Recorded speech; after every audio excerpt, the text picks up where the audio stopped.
Welcome to Wonderland Weekly, hosted by Toronto Ty. Now sit back and have a wonderful week. Hey everyone, Toronto Ty back here at Canada's Wonderland once again for my final visit before the special announcement on August 8th, 2024. I am really looking forward to that. I'm going to try to keep this visit fairly short. Just going to check out any updates on the construction sites as well as the new teasers that I know have popped up. So that is going to be super exciting, and then of course I will be sticking around for the fireworks. Woohoo!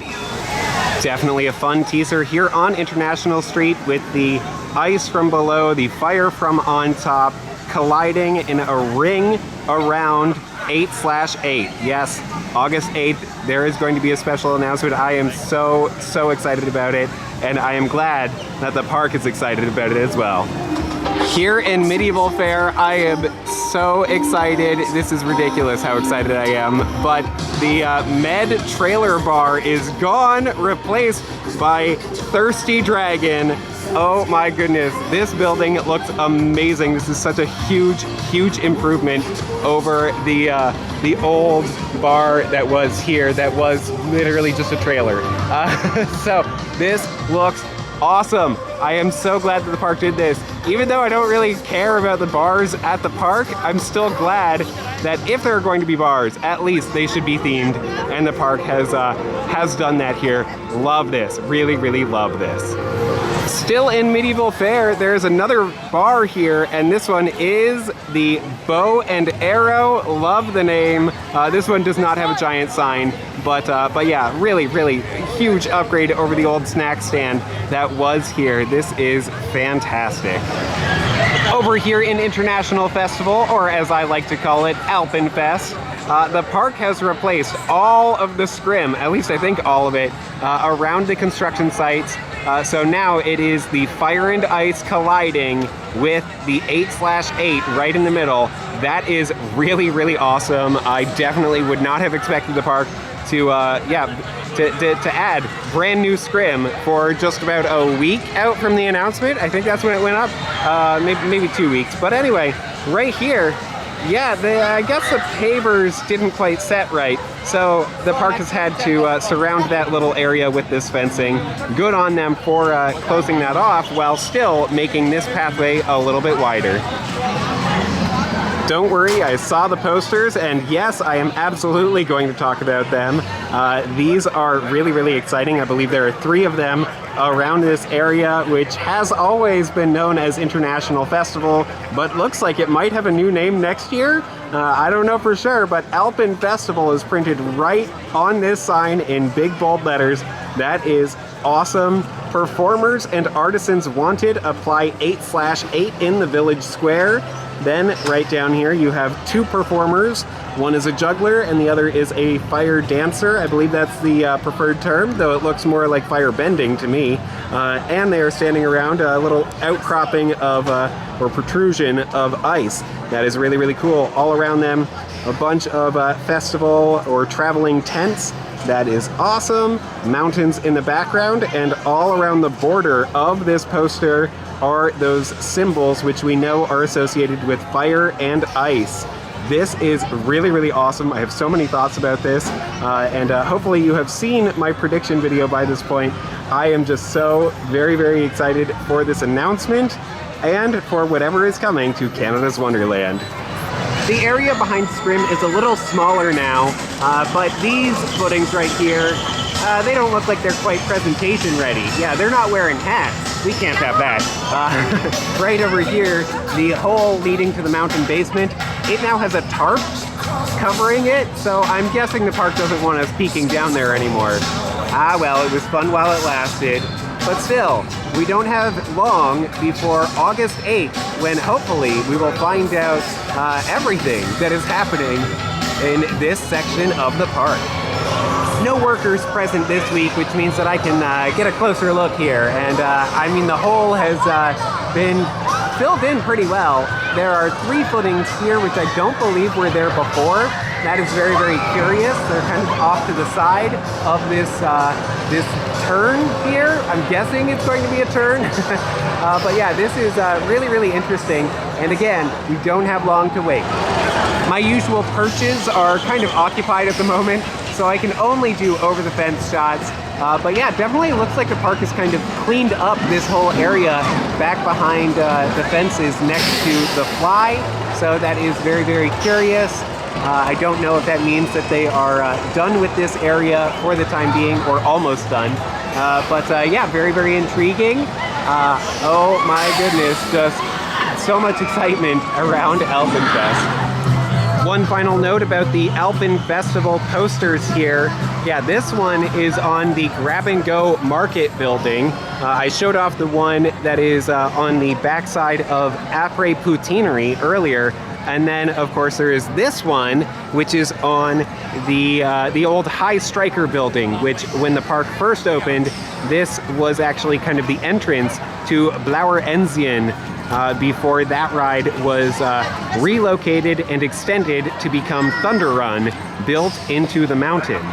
Really, really awesome history lesson there. Yeah, if the park happens to reuse this building as the entrance to a new ride, I think that would be just awesome. Right between Tiny Tom Donuts and the basketball game here, yeah, there's a footing, and basically only the hat is sticking up out of the ground. So that is kind of fun. It is surrounded by fresh mulch. It is really, really awesome that there is no scrim here, just giving us a fresh look at this area, and it just feels so much more open now, now that the scrim is gone. There is still scrim on the south side of the basketball game, but again, it has been replaced with the 8/8 fire and ice colliding imagery. That is really, really awesome. Right under Vortex's lift hill, I do think, as part of my prediction, I wanted to clarify that I feel like the coaster will pop out of the mountain right there where the waterfall at the back of the mountain used to be many, many years ago, right above where the haunt hallway exit is. Maybe the park will reuse that hallway, I don't know. But right across the pathway from that, the park has actually now taken down part of the chains around this one post and this bush here. And if you look carefully in this bush, you can see an orange marking. I don't think I've managed to show it off yet, because it is very difficult to get a shot of, but I have seen, I saw this a long time ago, and yeah, it just makes me think that there will be a support column that sticks across the pathway this way to support, you know, a huge, an element, a high-speed element, a turn coming out of the mountain before heading into the brake run. Back up on International Street, the south side this time, and another 8/8 poster surrounded by the fire and ice colliding. Up by Xtreme Skyflyer's plot of land, and yes, the park has changed out the scrim here as well to be that fire and ice colliding around the 8/8. Lots of this imagery all around the park. This is just so, so exciting.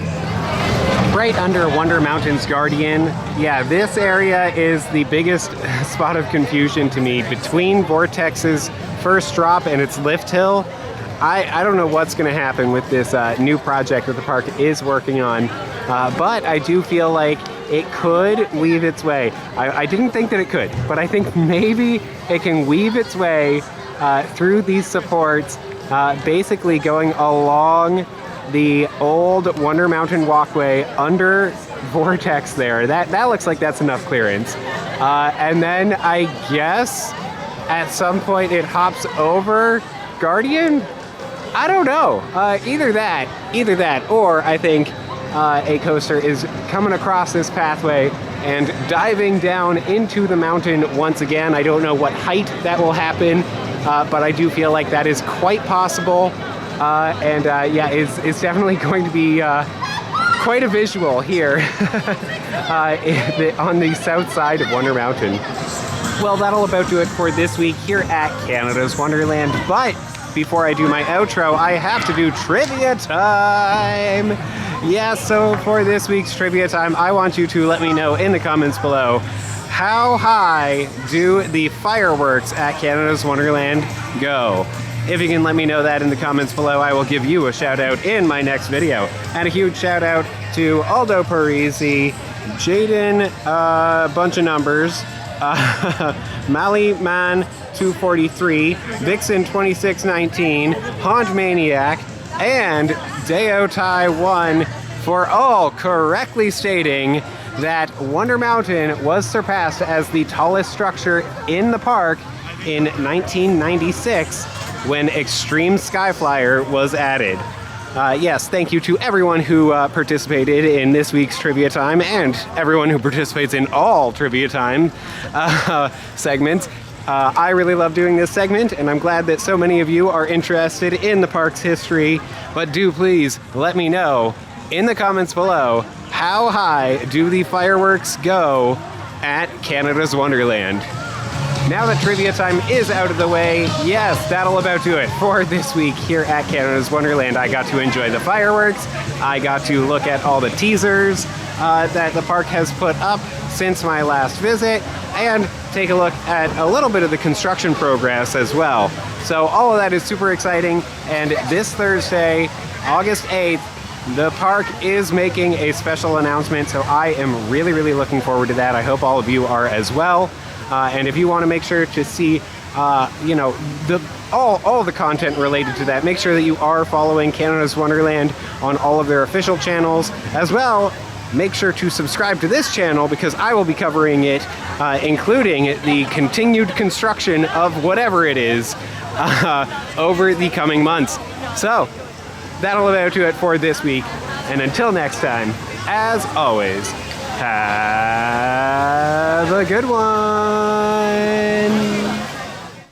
If you like this video, you can now buy me a hot chocolate at buymeacoffee.com. I also love hearing your thoughts, so feel free to leave a comment. Thanks so much for your continued support, and be sure to subscribe for more wonderful videos.